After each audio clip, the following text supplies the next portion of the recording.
तो आज कौन सुरक्षित है? आज भी तो हत्याएं हो रही हैं। अरे देखिए, सबसे बड़ी चीज कि किसी भी एनडीए के नेता से आप पूछिए ना कि आप जंगल राज छोड़ के ना अपना काम बताएं, वो कि उन्होंने बिहार को किया क्या है और बिहार को दिया क्या है। इस पे ज्यादा चर्चा होगी तो मुझे लगता है। और आदित्य योगीनाथ जी हम सबके गार्जियन हैं, वो यूपी में बेहतर किए हैं कि नहीं किए हैं यूपी के लोग जानते होंगे, लेकिन उनको एक बार बिहार की हकीकत जानना जरूरी है। वो भी किसी नेता के मुंह से ही जंगल राज सुन लिए हैं, क्योंकि वो तो कभी यहाँ रहे नहीं और ना ही अभी रहते हैं वो। तो मुझे लगता है कि उनको छपरा में आकर ने एक बार घूमना चाहिए, यहाँ की गलियों को देखना चाहिए, यहाँ के व्यापारियों की दर्द देखनी चाहिए। तब शायद उनको पता चलेगा कि लोग क्यों सरकार बदलना चाहते हैं।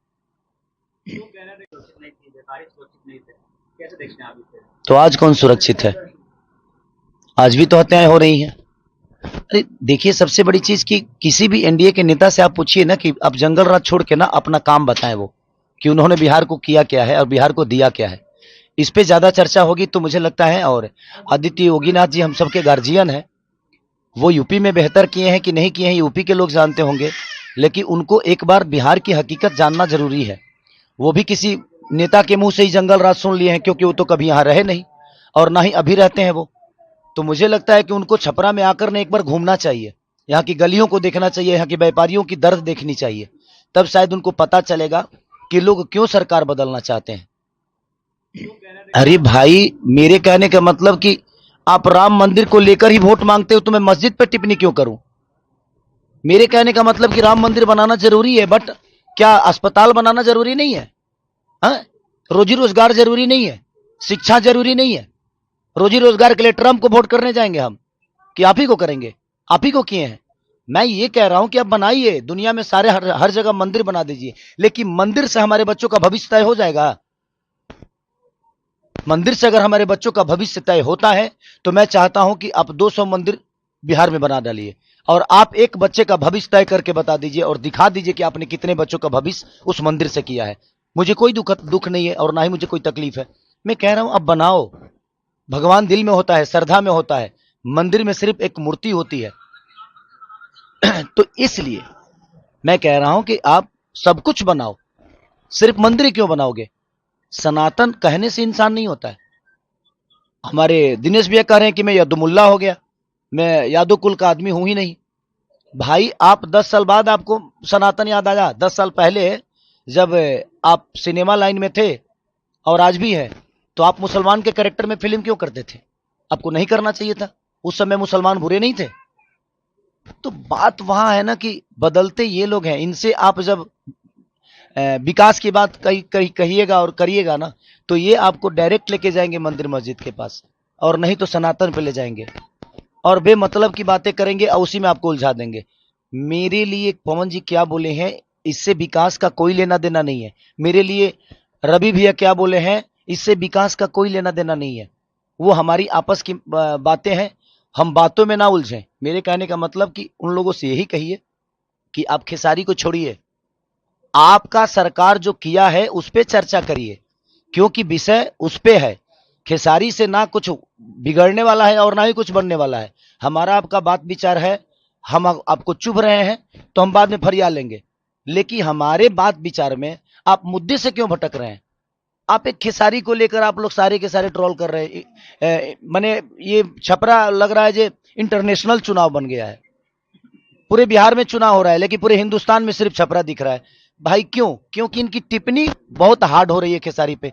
बट मैं डरता किसी से नहीं हूं, क्योंकि मुझे बनाने में जनता का सबसे बड़ा योगदान है। मैं खुद को बनाया जनता के बदौलत, मैं अपने बदौलत कुछ नहीं हूं। मैं आज भी जीरो हूं और राजनीति का ये पता नहीं है, बट जिनको पता है उनसे सलाह लेकर छपरा को बेहतर तो बना सकता हूं।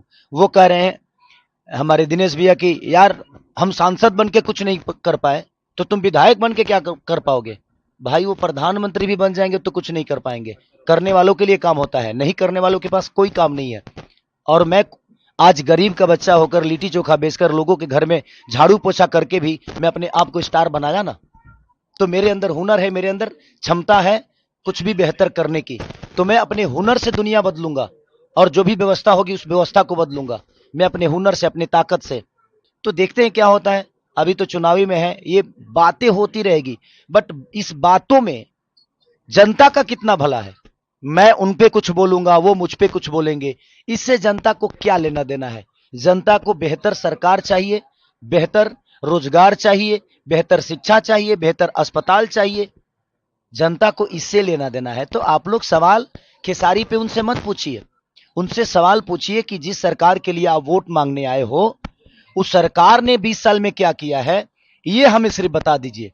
आप हमेशा जंगल राज की बात करते हो। 20 साल बीत गया, जो बच्चा 20 साल पहले पैदा हुआ था, आज सोचिए उसके मन में भी आपने जंगल राज डाल दिया। और इन नेताओं ने इतना जंगल राज बोल दिया कि बाहर के व्यापारी बिहार में आने से आज भी डरते हैं। छोड़िए ना, आप अब तो बुला देते। अभी तो जंगल राज नहीं है आपके हिसाब से, तो ये कौन सा मंगल राज है? तो ये जीते जी आपको नरक देंगे और मरने के बाद गोरखपुर में स्वर्ग की सीढ़ी लगा देंगे, हर हर महादेव करके जल जाओ। यही इनका फंडा है और उसी पे इनका चुनाव है। मत करिए, मैं कहता हूं कि मुद्दे की बात करिए। आप लोगों की भला कहां है? मेरा, रवि भैया का, या मनोज भैया का, दिनेश भैया का, या सम्राट चौधरी जी का, या पवन जी का, बातों के विवाद से ना जनता का कोई लेना देना नहीं है। इसमें जनता का विकास नहीं छुपा है। ये बातें होगी, हम एक दूसरे पे कटाक्ष करेंगे, लड़ने के लिए, जीतने के लिए, मरने के लिए, लेकिन इसमें जनता का इतना फायदा नहीं है। तो मैं हमेशा से कहता हूं कि आप लोग भी सवाल करो तो मुद्दे की बात करो। पवन जी ने खेसारी को क्या बोला, दिनेश जी ने खेसारी को क्या बोला, खेसारी ने उनको क्या बोला, इससे जनता का कोई लेना देना नहीं है। तो आप लोग भी थोड़ा सा संभलो, इस बात पे संभलो कि आपको सवाल क्या करना है। हमारा और उनका विवाद से जनता का भला नहीं होने वाला है। तो मेरे कहने का मतलब कि जनता की जो व्यवस्था है उस पर बात करिए, आप जनता की भलाई के लिए बात करिए। आप हमारे उनके मुद्दे को ना ऊपर मत करिए और उसको बढ़ावा बिल्कुल मत दीजिए। जो बेहतर काम करता है उसको चुनिए। आज बिहार की सबसे ज्यादा राजनीति खराब क्यों हुई है? क्योंकि यहां लोग, यहां हर जात का एक नेता बना हुआ है, हर जात का एक नेता। तो जब आप जात का नेता ढूंढोगे तो आप विकास कैसे करोगे? एक बेहतर इंसान को चुनिए। बेहतर इंसान होगा, वो किसी जाति का है, उसका मोटो बेहतर है, उसकी सोच बेहतर है, तो आपके लिए बेहतर करेगा। और मुझे लगता है नेता तो अटल बिहारी वाजपेयी भी थे, वो किस जात के थे? आज अटल बिहारी वाजपेयी को कोई जात से बुलाता है क्या? भीमराव अंबेडकर को कोई जात से बुलाता है क्या? उनके काम को देखा जाता है। अब्दुल कलाम जी किस जाति से हर आदमी आदर्श मानता है ना। तो यार काम बेहतर करो ना। करने वालों के लिए ना बहुत काम है, नहीं करने वालों के लिए, करने वाले तो मौत में भी रोजी ढूंढ लेते हैं भाई, 5 लाख लेके मर्डर कर देते हैं। तो करने वालों के पास के लिए काम होता है, नहीं करने वालों के लिए ना कुछ काम नहीं है। तो ये कोई विषय नहीं है। उनसे जब भी सवाल करिए खेसारी पे मत करिए, और मेरे से भी सवाल करिए तो किसी स्टार और किसी नेता के लिए मत करिए। काम की बात करिए कि जनता का भलाई किस में है। हम शायद उस मुद्दा पे बात करेंगे तो उसमें जनता का भी भलाई होगा।